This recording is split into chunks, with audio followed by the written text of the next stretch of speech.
본격적인 가을 이사철에 접어들면서 주택시장 소비자들의 고민도 깊어지고 있는 것 같습니다. 특히 무주택자들은 내 집을 장만하느냐 아니면 계속 전세나 월세로 남아있느냐 하는 걱정이 적지 않은데요. 오늘은 가을 주택시장 이야기 해보도록 하겠습니다. 정기영 해설위원 함께했습니다. 안녕하세요. 네, 안녕하세요. 네. 일단 지표만 좀 살펴보면요. 굉장히 호황인 것처럼 보이는데요. 무엇보다 거래량 지표가 좀 눈에 띕니다. 네, 어떻습니까? 네, 지난 9월 9일에 국토부에서 8월 거래량을 발표를 했는데요. 8월 주택 매매 거래량을 보면 전달인 7월보다는 한 15% 정도 감소를 했습니다. 그렇지만 작년도 8월에 비하면은 한 23% 정도 증가를 했고요.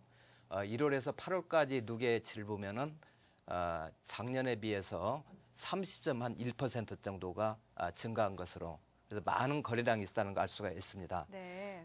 지난 8월에 약간 감소한 것은 이제 계절적인 그런 영향으로 보고 있고요. 그래도 지난 8월 한 달, 그리고 1월에서 8월까지 보면 이 통계치가 2006년도부터 집계가 됐는데 가장 최대치를 보이고 있습니다. 그래서 사상 최대의 거래량을 보이고 있다.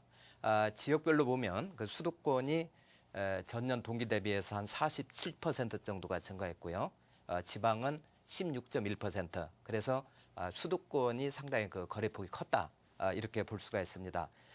이것을 주택 유형별로 보면 네. 1월에서 8월까지 아파트는 28%가 거래량이 증가했고요. 연립 다세대는 38%, 그리고 단독 다가구 주택은 한 31%가 증가했습니다. 그래서 이 다세대, 그다음에 연립주택이 가장 많은 거래가 있었고요. 그다음에 이제 단독주택이라든지 다가구 주택, 그리고 아파트는 가장 적은 폭의 증가율을 보였습니다. 이러한 양상은 지금 아파트 같은 경우는 좀 가격이 비싸기 때문에 좀 저렴한 이런 연립이라든지 이 다세대 쪽으로 몰리지 않는가 이렇게 네. 보고 있고요.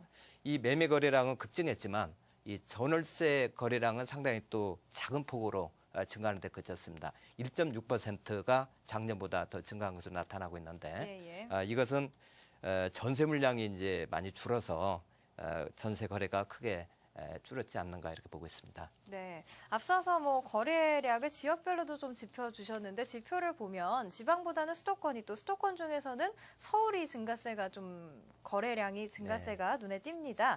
최근에 전세가 매매 전환으로 많이 바뀌면서 수요가 늘어나고 있는데 그 영향이 조금 있다고 보면 되겠습니까? 네, 일단 전세난에 지친 세입자들이 이제 주거 불안도 느끼고 그래서 일단 매매로 많이 전환하고 있다. 특히 이 저금리 기조에서 이게 이제 촉진제가 되어서 매매 수요를 많이 자극하지 않았나 이렇게 보고 있습니다. 네. 그리고 서울 지역이 이렇게 또 거래량이 많은 것은 이미 지방 같은 경우는 수년 전부터 계속 거래도 많고 오름세가 지속이 됐었습니다. 그리고 수도권은 작년부터 오름세가 지속이 됐고 서울은 금년부터 이 주택 가격이 좀 올랐다 이렇게 볼 수가 있기 때문에요.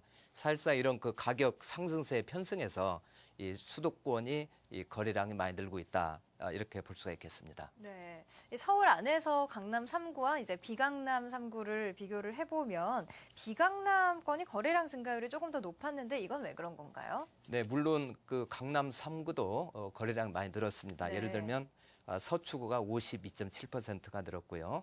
강남구가 53%, 송파구도 61%나 작년 대비해서 증가한 것으로 나타나고 있습니다. 그런데 비강남 3구를 보면 강서구는 무려 96%가 작년보다 증가했고요. 그다음에 동작구가 81%, 강동구가 96%를 증가했습니다. 이것은 강남 3구에 비해서 비강남 3구가 주택 가격이 상대적으로 좀 저렴하기 때문에 이 부담이 적은 지역의 주택을 매매 전환하면서 택하지 않았나 이렇게 보고 있고요. 이러한 것은 오히려 투기 수요보다는 실수요자 위주로 거래가 많이 늘었다라고 해석할 수 있겠습니다. 네, 그러니까 실수요자들 중심으로 움직이기 때문에 네. 이런 현상이 나타나는 것이군요. 네, 이 분양시장 청약 열기가 이제 지난해부터 굉장히 뜨거웠는데요. 내 집 장만 때문이라는 분석, 아까 말씀해 주신 대로 실수요자들 때문이다라는 분석이 많은데 이게 워낙 경쟁률이 높다 보니까 실수요자만 있는 게 아닌 것 같다는 생각도 들거든요. 어떻게 보십니까? 네, 일부 투기 수요도 있는데요. 일단 시장을 보면 일부 청약 경쟁률이 수백 대 1이 되는 곳이 적지가 않습니다. 그런데 이러한 곳에서도 어느 특정 지역이 있으면 다 이렇게 열기가 있는 것이 아니고 그 중에서도 알짜 단지만 좀 찾아다니는, 그래서 이 청약자의 그 쏠림 현상이 있다, 이렇게 볼 수가 있는데요. 예를 들어서 같은 도시에서도 최고 경쟁률을 보이는 곳이 있는가 하면은 오히려 수요자가 외면을 하는, 그래서 심지어 그 미달되는 이런 것도 공존을 하고 있다. 그래서 이제는 이제 수요자들이 많이 똑똑해져서 그 옥석 가리기를 하고 있는 것이 아닌가라고 보고 있습니다. 예를 들어서 지역별로 실제 그 청약 경쟁률을 보면 지금 가장 그 최고 경쟁률이 나온 곳이 대구를 들 수가 있습니다. 네네. 근데 대구에 그 힐스테이트 황금동 같은 경우는 청약 경쟁률이 622대 1이었습니다.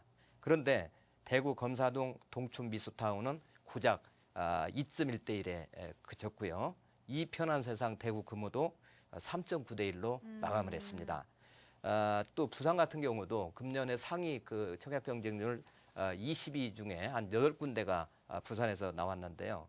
그 힐스테이트 저기 광안 더샵이 한 379대 1을 보였고 해운대 자이차가 무려 363대 1의 경쟁률을 보였습니다. 반면에 감천 오펠리움하고 동래 은우 아일랜드는 한 2대 1 수준에 불과했습니다. 네. 동탄도 마찬가지입니다.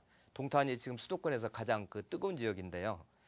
부영이 선보인 지난 7월달에 선보였는데 사랑으로 이곳은 718가구 모집에 고작 653명밖에 모이지 않았습니다. 오히려 미달이 됐네요. 네네. 네. 반면에 이제 또 금강 펜트리움 센트럴파크는 141대 1의 그 높은 또 경쟁률을 보였죠. 서울도 그 옥수동 같은 경우 이편한 세상 옥수파크 힐스가 68대 1로 서울의 최고 경쟁률을 보였는데 관악 그 태우 미소가는 뭐 미달이 됐다라든지 또 두산 이브 녹천역 힐스테이트 백년산 이런 것도 한 1.4대 1 정도로 부진했습니다. 그래서 이제는 수요자들이 상당히 높은 안목을 가지고 네. 선택을 하고 있다 이렇게 볼 수 있고요. 아까 처음에 말씀하신 그 투기의 그런 흐름도 있는 거 아니냐, 이 부분에 대해서는 지금 이제 그 분양권 단타 매매에도 일부 이제 좀 성행을 하고 있습니다. 그래서 프리미엄이 높게 붙는 단지를 쫓아다닙니다. 그래서 그런 데일수록 이 투기 수요가 몰려가지고 아주 높은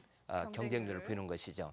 심지어 뭐 청약 통장도 뭐 수도권에서 1년만 기다리면 다시 1순위가 될 수가 있거든요. 그래서 지난번에 그 언론에 보니까 어떤 동일 인물이 한 사람이 무려 하루에 60 내지 70회 정도 그 아파트를 청약을 넣은 사람이 있다.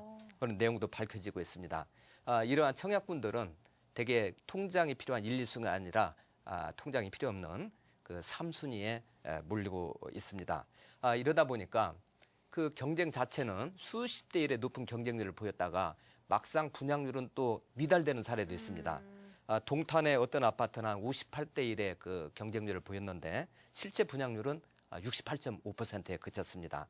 아산 탕정지구에도 유사한 사례가 있는데 청약 경쟁률이 14대 1이었는데 분양률은 한 절반 수준인 57%로 나타난 곳이 있습니다. 과거에 보면 이러한 그 청약꾼들 단타 매매를 하는 사람들이 많이 이제 늘어날수록 이제 시장이 좀 과열된다, 투기 수요가 너무 몰리면 안 된다 이렇게 보고 있는데 이러한 시장이 처음에는 이제 선수들이 많이 몰려가게 됐습니다. 네. 그러다가 이제 점점 확산돼서 이제 아마추어들까지도 이런 곳에 끼어들게 되는데 아니 이제 아마추어들이 끼어들게 되는 시점에서는 이제 상투다. 이런 이야기를 많이 하곤 했었습니다. 예. 앞서서 뭐 미달이 난 주택, 미분양 주택에 대한 이야기를 해주셨는데 수도권에는 또 악성 준공후 미분양도 많이 남아 있잖아요. 그렇다고 본다면 분양 시장이 뜨겁기는 하지만 이 지역이나 분양가, 뭐 요건에 따라서 좀 차별화 현상이 심화되고 있는 건 아닌가 하는 생각도 드는데요. 지금 뭐 일부 뭐 미분양이 조금씩 발생한다고 해서 뭐 우려의 시각도 있습니다만은 내용을 보면 사실 그렇지는 않습니다. 현재 시공 중인 그 주택을 포함해서 그 미분양 현황을 보면 2009년도에는 전국적으로 16만 5천 호였습니다. 그런데 지금은 한 3만 3천 호로 줄었고요. 서울, 수도권, 지방 구분 없이 2009년도부터 계속 지속적으로 미분양분이 감소를 해왔습니다. 그리고 이제 문제는 시공 중인 것보다는 준공 후에도 미분양분이 많을 때 이게 이제 악성으로 분류가 되는데요. 2009년도에는 이런 악성이 준공 후에도 분양이 안 된 것이 한 5만 1,000호 정도 됐었는데 지금은 전국적으로 한 1만 2천 호 정도가 되겠습니다. 7월 기준을 보면 서울은 불과 112호밖에 되지가 않습니다. 그래서 이것도 중공업 미분양도 서울 수도권 지방 갈 것 없이 계속적인 감소세를 보이고 있기 때문에 현재는 그 미분양 발생에 대해서 크게 우려할 건 없다. 최고의 그 호황의 그런 분양 시장이다. 이렇게 진단할 수가 있겠습니다. 네. 뭐 서민들은 앞으로 전셋값이 어떻게 되느냐가 관건일 것 같은데 전셋값이 높은 것도 이유지만 사실 물량 자체가 없는 것도 문제라고 하거든요. 이런 흐름이 좀 언제까지 계속될까요? 예, 요즘에 전세가 가장 큰 문제인데요. 네. 예를 들어서 그 대규모 재건축으로 그 이주 수요가 많이 발생하는 그 잠원동 같은 경우는 일반 아파트가 한 5천 세대 정도가 있습니다. 그런데 지금 부동산에 나와 있는 것은 불과 전세 물건이 한두 건에 불과하다고 지난번 보도를 본 바가 있고요. 또 신사동 같은 경우도 신혼부부들 한 20평짜리 그 전세를 구할래도 거의 구할 수 없어서 대기 상태에 있다. 그리고 이 전세값도 최근 1, 2년 전보다 무려 20평짜리가 1억 원씩이나 상승을 했습니다. 네. 이러한 이유는 이제 서울에서 지금 저금리가 오랫동안 지속되면서 집주인들이 전세를 걷어들이고 오히려 이제 월세로 전환하는 경우가 많고요. 네. 그래서 계속 이제 전세 거래가 이제 물량도 줄고 그러다 보니까 이제 그 거래도 줄고 있습니다.